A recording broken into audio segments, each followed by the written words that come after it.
Welcome to Reverb Roundtable, a weekly show that brings the brightest creative minds and digital producers in sports, entertainment, politics, news, and more to share their stories and strategies that will help you become a better leader and creator.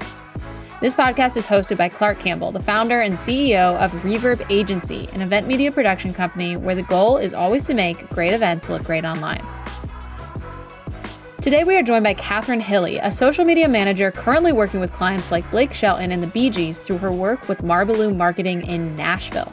Before running social channels for individuals, she managed channels for the teams at Vanderbilt University for 6 years. So she has so much wisdom to impart. We dive into how she prepares to write in the voice of the people whose channel she's managing, as well as the importance of finding high-level balance between your work and personal life when working in an industry with very fluid work times. Now, onto this week's episode. Here's your host, Clark Campbell. Welcome to the Reverb Roundtable podcast. I'm here with Will, our director of production and one of my best friends in the entire world. But we've invited a really awesome guest today for many reasons. Her name is Catherine Hilley. She works at Marbaloo Marketing. Did I get it right? Yes, you nailed it. Good job. Nashville, Yep. Tennessee. How are you this Easy. morning, Catherine? Doing great. Doing good. Hope you guys are. We are. We're in the same state, which is fun because a lot of our podcasts are with people that are out of the great state of the volunteer state of Tennessee. Yeah. But you've been in Tennessee for a while. Tessa Yes. gave you some of your accolades, but tell us how long you've been up in the beautiful Nashville, Tennessee, and what have you been doing up there? I have been in Nashville for 7 years. I started as a WE intern at Vanderbilt University in the communications department and have, loved it ever since. Stayed in Nashville. It's a great town. And just, never really plan on leaving anytime soon. It's a little expensive, but it's a great city. Yes, it is a little expensive. That's why we love Chattanooga area so much. Yes, great area. So like sports, marketing, communications, how in the world did you get into it? And you stayed a while, which it's a demanding, stressful, especially in the content creation world and social media world, it eats people like a machine. How did you get interested in it? Well, my family, I'm actually in South Carolina right now visiting my family, but my family, they're artists, they're musicians. And I kind of wanted to be the black sheep in that I loved sports. I loved being a part of a team. I loved leading groups and group thought and communication. So I never really wanted to get out of that. So I went to the University of South Carolina for sport and entertainment management. Just because what else is there to do? I've done sports my whole life. And while I was there, I started working for Gamecock Athletics in their communications department as a communications assistant. They called it media relations then. And I did that for the years that I worked at South Carolina. And through those connections, I started working different tournaments for the SEC.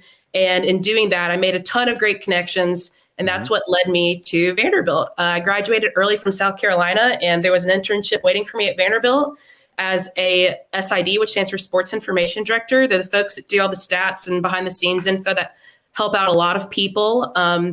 I did that for a few years. And thankfully, my boss, Kyle Parkinson, who is the communications AD at Arkansas, he saw that really wasn't the best fit for me and that I really thrived in the social spotlight and talking to fans and communicating and helping be the go-between between the fans and the student athletes and the brand at Vanderbilt. So thankfully, a job just happened to open up as a social media coordinator.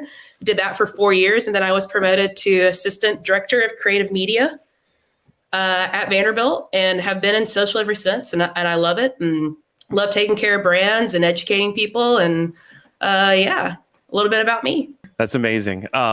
I'm fascinated by this thing you talked about, groups and talking to groups of people and leaving the artistry of your family and the musician thing and going to this communications thing.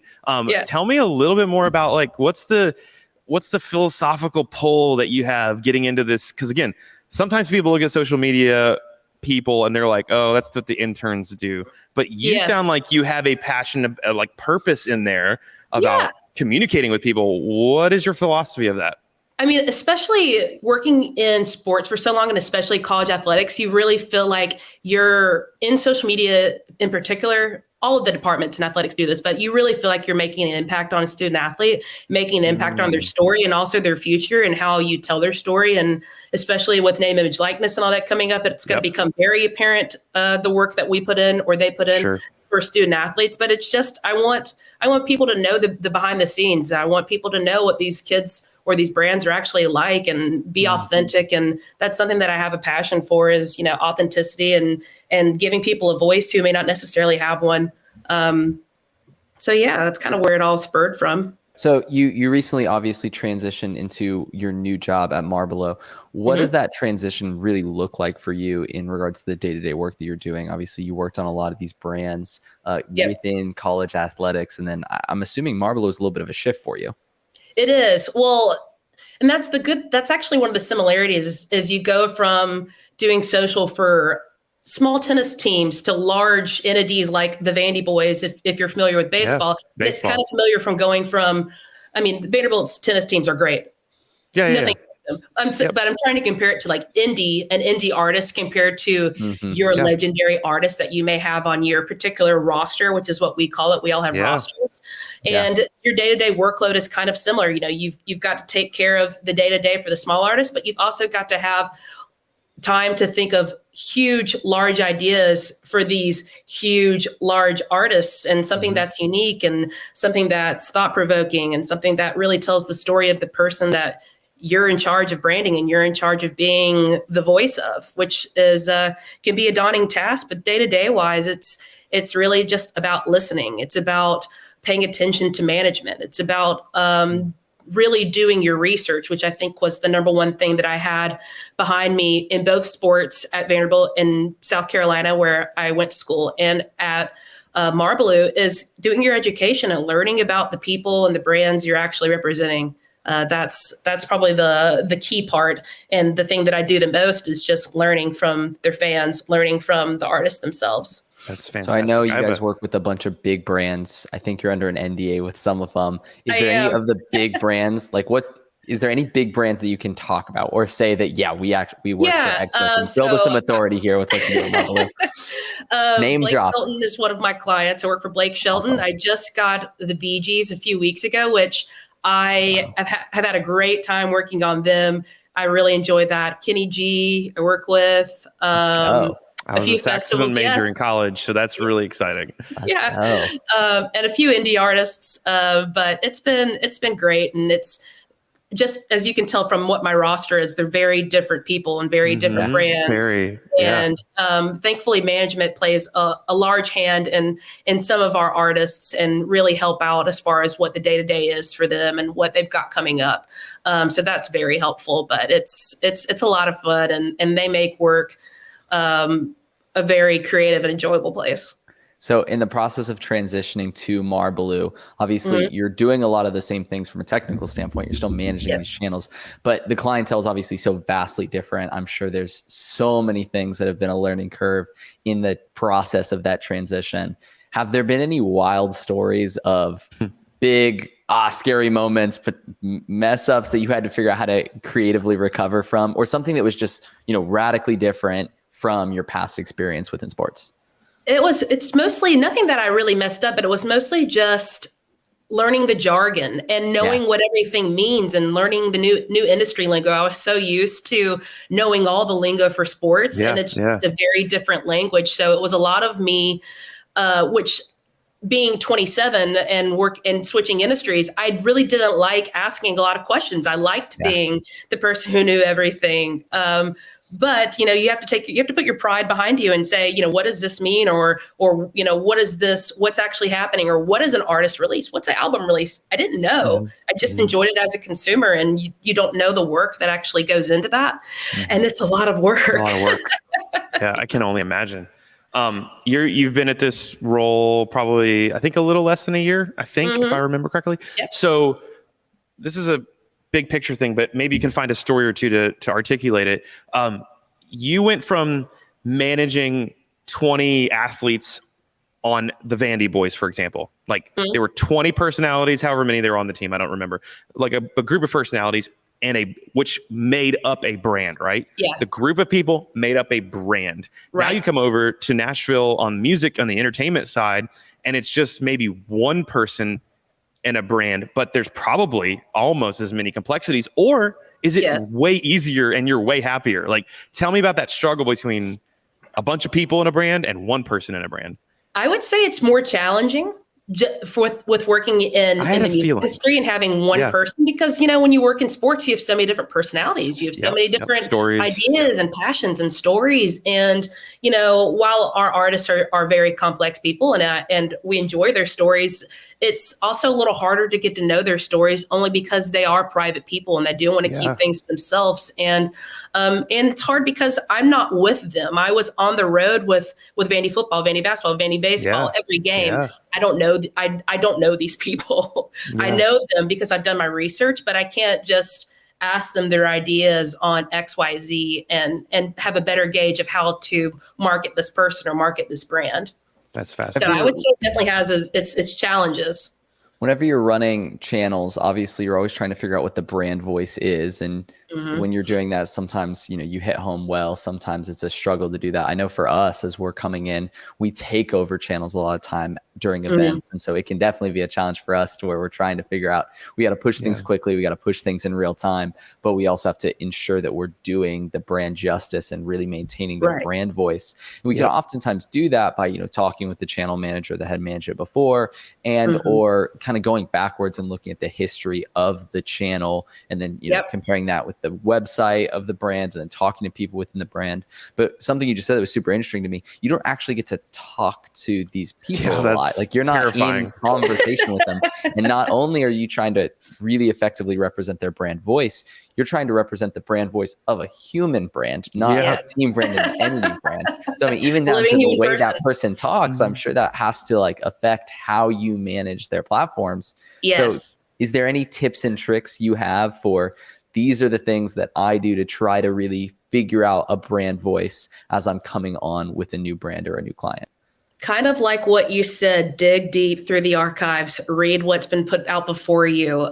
For our smaller artists, our indie artists, thankfully, I do have calls with them. So I do know after hearing them and having call after call after call, how they talk, their sentence structure. Do you use you? Do you use y'all? Do you use ain't? Do you know, just little, do you use like? Country, little parts, little delicacies that I guess are the country dialect. You learn quickly what people use, but it's definitely about going through and looking, and then we create a document of what people actually use, their sentence structure and what words they actually use, and I reflect back on those. And so you create a document to reference as you're moving like forward. They use 7 p.m. space CT, not 7 p.m. like 7 space p.m. space CT. It's just little things that are crazy. And coming from being an SID and doing such proper tweeting on time, so when you're doing in-game tweeting, you've got to be concise. It's a very different type of tweeting. It's like play-by-play versus color, basically. Whenever you hear announcers, is kind of how tweeting is, and it's just very different than tweeting for an artist, because they'll want to use 12 exclamation marks and they'll want to, you know, do a bunch of just grammar that's not accurate, and it's like inside it's killing me, but I know this is actually how the artist communicates when he's communicating or they're communicating, and that's what I have to do because that's my job. I have so many questions. I'm fascinated. So one thing with Reverb, we want, this sounds like a pitch to you, and God forgive me, or anybody on that's listening that thinks, oh, Clark, you're just pitching. We want to work in the entertainment music business so badly. Like we just have never really pursued it. We do a lot of concerts and faith-based events in Atlanta, and we do a lot of sports. We just don't do a lot of like tours and stuff. So I'm truly fascinated because I'm so interested in the music, in the entertainment world. So I asked this to say, like, video is a big thing, right? Video is a big thing in content. How, if you don't have direct access to these entertainers, how do you get, let's say, Blake Shelton, who's one of my all-time favorites, by the way. I remember singing Blake Shelton with my Walkman, cutting the grass way back 20 years ago. Blake Shelton. Yeah, it's for reals though. So Blake Shelton, if you don't, say for example, maybe you do or don't have access to him, how do you tell him, hey, this Catherine over here, I know you don't know me, but I really need great video content to promote this tour on your channel. Do you like have to go through 16 layers of people to get that video, or does he naturally just know, I'm going to have to create 4 videos a week. I don't have to talk to Catherine, but I'll upload them. How does that work? That's fascinating to me. It's all through management. Yeah, it's all through management. And luckily, they have these days that are content days, just like we do in sports, where you just sit down and you knock out all these liners for, you've got an album coming up, you've got a tour coming out, just sit down and knock it all out. And we'll actually go through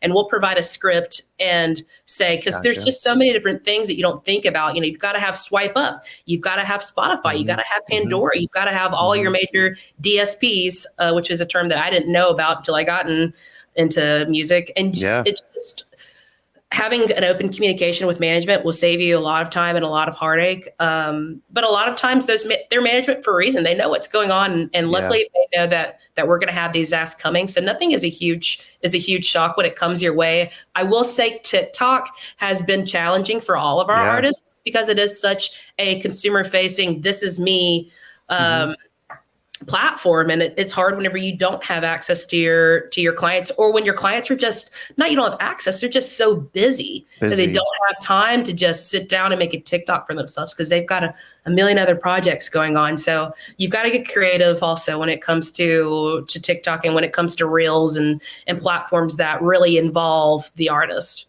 What about content on the road? Let's just go right after it. Real time events. Content on the road. I've yet to be on tour or see a tour with anybody just because of COVID. COVID. She said Coco. Is that what you called it? COVID-19. Yes. So I'm not so sure about how that all goes, but I would assume, or I think the plan is if you've got enough money and you're a big enough artist, we'll send our crew out to you, or you'll have a crew with you, send content back to us.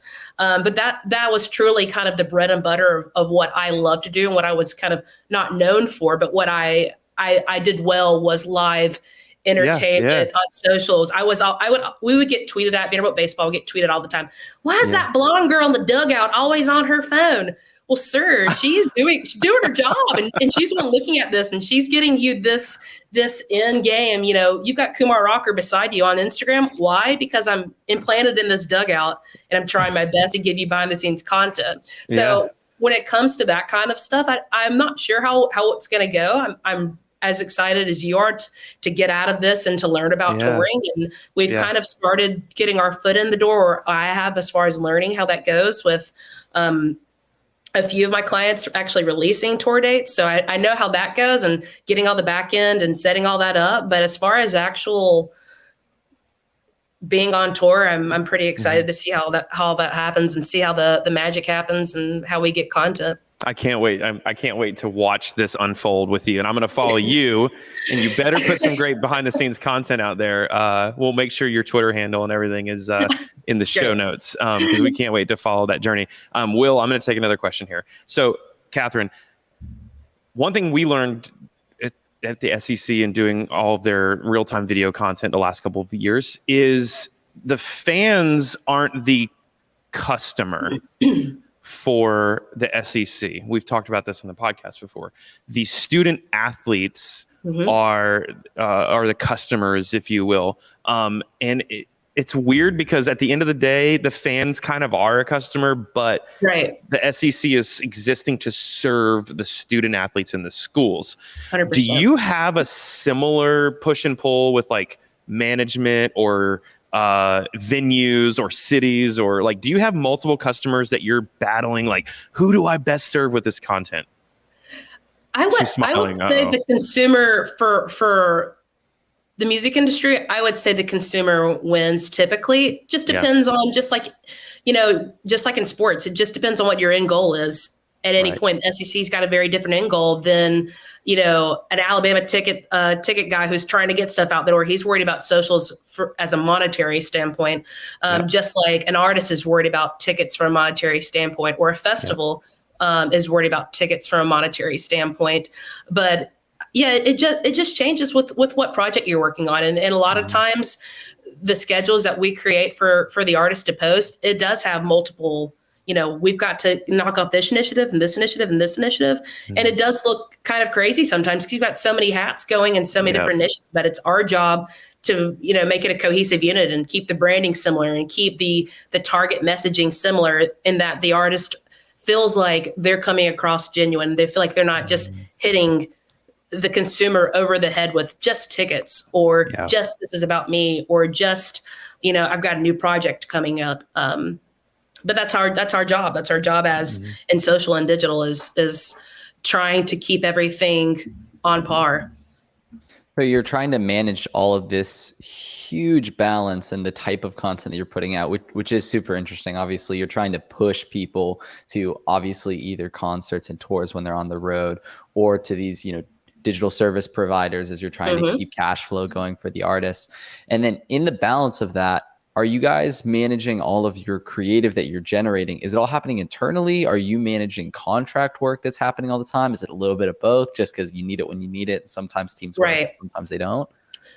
Some contract work, and that's mostly whenever the artist or management wants a little bit additional, like they want more additional coverage than what we can give at the time. But no, Marbleu has a very talented in-house creative team, and they'll send folks out to do video or to do photo, and they create everything in-house. And they have style guides. They create the style guides, make sure everything's on brand.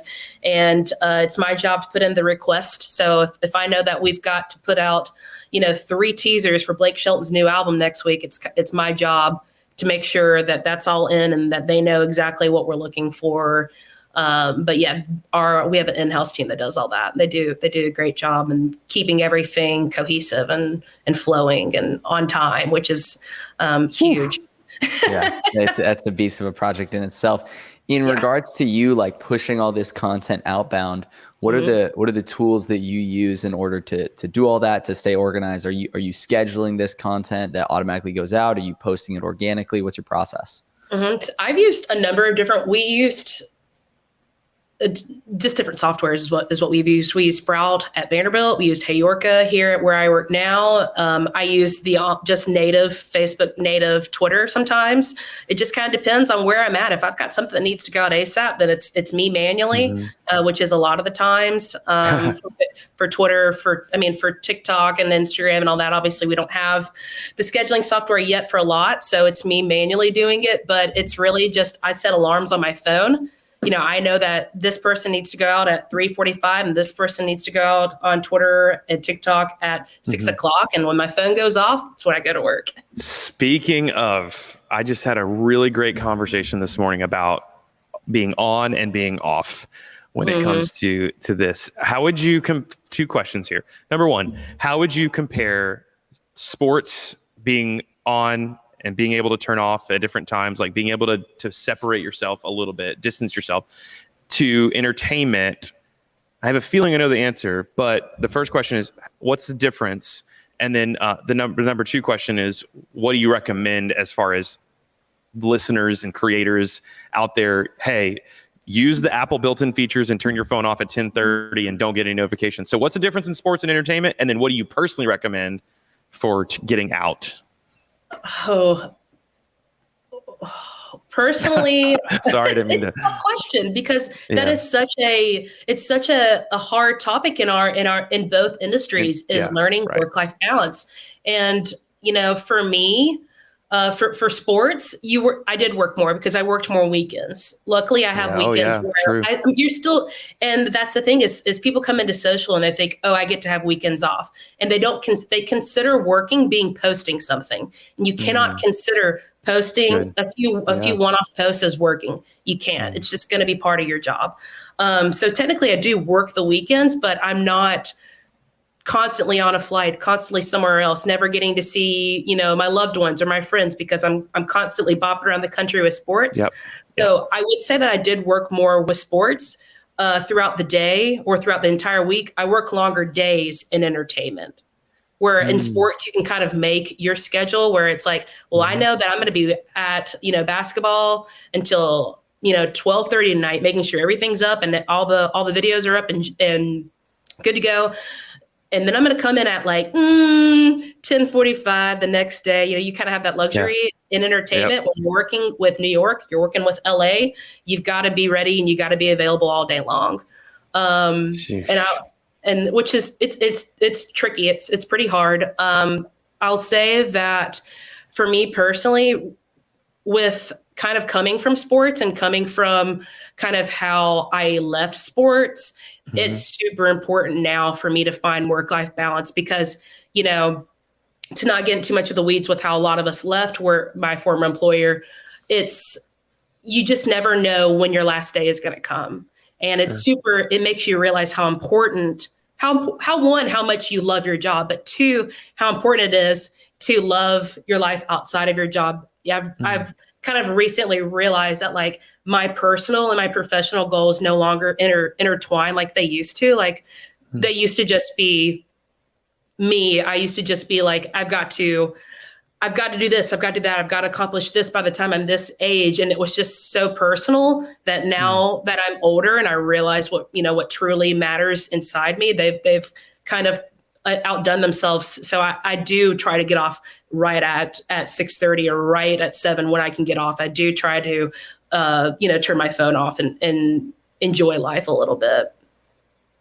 I feel like we could do an entire podcast episode on that. I appreciate your vulnerability in that. It's we know that grind. We know it very intimately. We know how challenging it is. I just recently started deleting Instagram, Twitter off my phone around 6 o'clock, like 3 nights a week.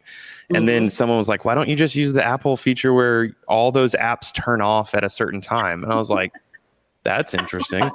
And so it's not about the lack of control that I have. It's about just moving it away just a little bit. Yeah, like moving it off my phone. It is discipline. Absolutely. At the end of the day. Yeah, for sure. And it's hard because we feel obligated to be accessible, not just with your team, but to the brands that you're serving, the clients, because that's what you're doing. You're an agency. You're serving so many different clients. So I appreciate the perspective on that because that's a really, really challenging thing. So encourage everybody out there to, hey, if you don't set boundaries and you don't have to, you may not be a person that wants a black and white work and life balance. Maybe you want them to intermesh. Find a balance. Find a boundary. What works for you. Find what works for you. Will, you and I are both, I'm kind of turning the podcast just slightly to you. Like what are you, like you're struggling with this too. What's your wisdom? By the way, Catherine, Will is one of the wisest 20-year-olds. He's 22, 23. I don't know how old he is. But he's one of the wisest I've ever met in my life. Will, what are you doing to find those boundaries? No, I mean, Catherine, I'm really glad you said that because we've been talking a lot about that internally. And it's interesting because we're in a phase that a lot of organizations find themselves in where you find yourselves at higher capacity. You're doing more work, which is a really beautiful thing. It's a really good problem to have. But in those seasons, you're oftentimes stretching your team a little bit harder than they're used to being stretched, which means you're working more, you're communicating a whole lot more. And I imagine, Catherine, with your team, you're pretty much all digital communication. Would I be right? Like you're working remote, all communication is happening in this video call format or Slack just or like text or call. And I mean, I found it really difficult to draw a black and white line because Catherine, I imagine I'm in a similar position to you to where you're pushing a lot of projects. And then it's one of those hard situations to where like you want to have a black and white line. Let me turn my phone off right now. But you also know if you miss a text or you miss a call, a project isn't going to get finished. And then it's just going to come back to bite you later. So you're, by helping yourself now, you're hurting yourself later. And that's hard in itself. It's real hard. And so, I mean, I think with that, it does come back to more of what you're talking about, Catherine, the high level perspective of it all. Let's look at the big picture, find the balance in work and life and the priorities within that. And then I know Clark and I are in a journey right now of striving to try to get back to more of that balance. Now, are there tangible things we have to put in place day to day to make that happen? Absolutely. But shutting a phone off at 9 isn't really going to solve that problem. But looking at it, recognizing, are we in balance right now? and then working towards, making the employee hires you need to, or making the project management shifts you need to in order to get there, Right. is a really huge thing about that process. Because really, if you just put hard black and white guides in this agency type world that we all live in, it can be really hard when the client needs something or really needs to call you late at night.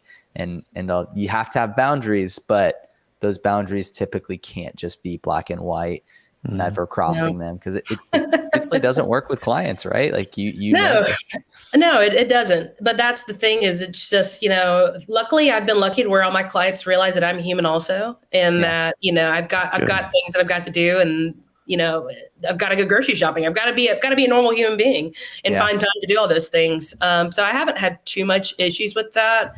Lately it's been nice lately. What's super interesting too is, society at large has this digital problem, right? Of always being turned on, always being locked in. During COVID, there's Zoom fatigue and all of that jazz. Yes. Yeah. But what's really interesting to me when you're in the marketing space, the digital space, the management space, it can be fun. And so you can not feel like you're working. And then you can have other people around you that joke that you're not working. It's like, you just play on your phone all day. It's like, well, that's not true. You took that too far. But I get the concept, because it is fun. It is super enjoyable.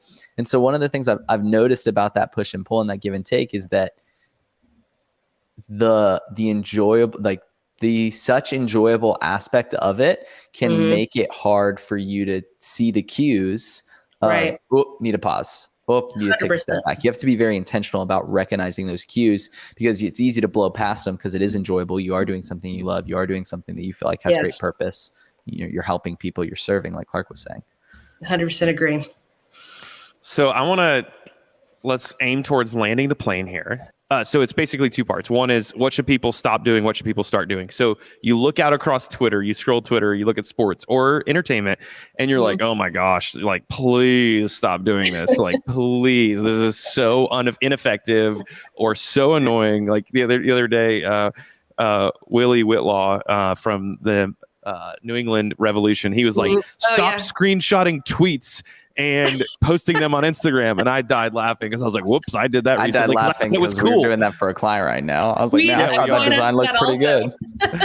I thought it was cool, and he was like, "Stop it, so stupid." And I was like, "Oh, so you're allowed to say anything? It won't hurt my feelings too bad." What should people out there give us a specific area? Like, stop doing this. Real-time creators, whatever brands, go. See, I'm just kind of that person where I'm kind of over the people who say, stop doing this, stop doing that. Because I feel like they're making social less accessible to everybody, and they're making social not fun. They don't know what my client wants. They don't know what the end goal of my project is. So it's just kind of like, enjoy social and take inspiration and take cues from people at a base level. But remember that nobody is more a professional for your brand than you are. That's good. And nobody knows your end goal better than you do. So I just want people to stop getting, hustled by stop doing this and that. And I agree, using hashtag National Brothers Day for a post isn't going to exactly, not the best strategy. But guess what? I work for a band, the Bee Gees, and they were three brothers, and they were iconic, and people love them. And that post did phenomenal. So like, while it's not like, this isn't quality content, it's like, well, you know what? Our fans enjoyed it, and we're honoring their brotherhood, and we're honoring, whatever little national holiday it is. Make it work for you. Just don't do it too often. That's what I will say. Don't do it too often. That's my one piece of advice. But I'm just kind of that person who I just enjoy social for what it is, and I just want people to enjoy social for what it is, and not take the analytics for what they are, but don't take everything so seriously. Which may not refreshing. Be professional advice, but no, it's refreshing because people are very, very opinionated in this in this world, and it's like, why are you doing this? Why are you doing that? And to hear you say, do what's right for your brand and stop debating is like really, really, really good news and really welcome news. Because you're right, every brand, whether it's a band or a team, is its own personality, and That's such a great example. I'm glad you gave that. Okay, let's take this to more of what maybe people should start doing or leaning into, because like you said, everybody's got their own background and story, and they're doing their own thing, and they should be doing their own thing. But could we lean into better storytelling? Could we lean into different platforms? What would you say you would love to see more of on the internet in 2021? You hit the nail on the head, and that may just be my background experience with student athletes so much as I really love storytelling. I love a full piece, because my job essentially at Vanderbilt was kind of the packager. Somebody downstairs in community relations got a great story of a student athlete. They come to me, and it's my job to then beat writer, talk to them, staff writer, talk to them, video, get a video of it, get it on our podcast that they have, yada, yada. I just love the full packaging of a story, a well-done story, especially for someone who may be, a student athlete, like I said, who doesn't have the opportunity or the platform to tell it themselves, and let them tell it themselves. Let people tell their own story. You don't have to make it something that's a super dramatic, super high produced piece. Just let a kid or a brand or a person tell their story. They've got things to say. That's why they've got a following. Just listen in whatever means possible, especially nowadays when the phone is so accessible, and whenever, high quality, it doesn't even have to be high quality. Whenever content from your phone is so accessible, especially on things like Reels or TikTok, let it ride. Just do it. Just see what happens. Just give somebody the freedom. Give them the freedom to make the content that they want to make, and do something with it. Because I don't think enough people just realize that, and this again is my experience with students, is these are, smart, bright kids who have creativity. Listen to them. They've got ideas for your brand. The people who you work for actually have ideas, and listen to those ideas. So that's kind of what I would say, is just let the storytelling ride, incorporate it into your overall goals. Do one every 3 months, do a nice piece every 3 months. It's not hard to do. Schedule it out and get it done, and you'll reap the rewards at the end of it, because you're telling the story and you're doing your overall job. You are talking to the right crowd, Catherine. If you're in Nashville, which you are, you live in Nashville. We are story brand certified, and so we are a story brand kind of thinking organization, and we've learned that hype videos, just purely hype videos, are kind of blah. They don't do a whole lot. If they don't say anything, they don't perform. And we've even learned with you can go back and look at, if you have time, the last video we did for the SEC softball tournament 2 weeks ago, or a week and a half ago. We really, really, really leaned into story. Really, probably more than we've ever done before for a real-time video. And pulling audio from TV helped us pull it off. Yes. It so helped the narrative of the piece, and it was the best performing video from what we understand in a long time. So, especially for a sport like softball, who may not necessarily be getting the traction that they necessarily deserve, it's great to see that return on investment that you guys put in. That's awesome. Yeah. So much fun. Hey, we are so grateful for your time. We're cheering you on. Thanks for having me. Your role is never praised enough, no matter if it's sports or entertainment.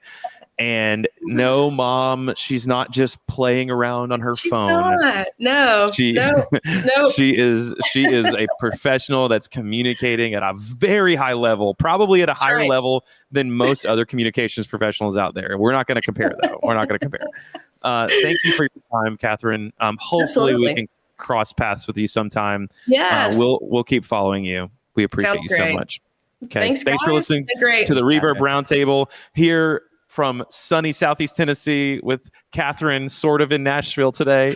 We can't wait to have more great content for you over this hot summer we got coming up. Have a great day. Thank you so much for joining us this week on Reverb Roundtable. Don't forget that we write up show notes for every single episode, so you never have to worry about missing a thing. To grab those, just go to rvrb.cc/podcast and subscribe to our email list. Once again, thank you so much for being here, and we will see you next week on Reverb Roundtable.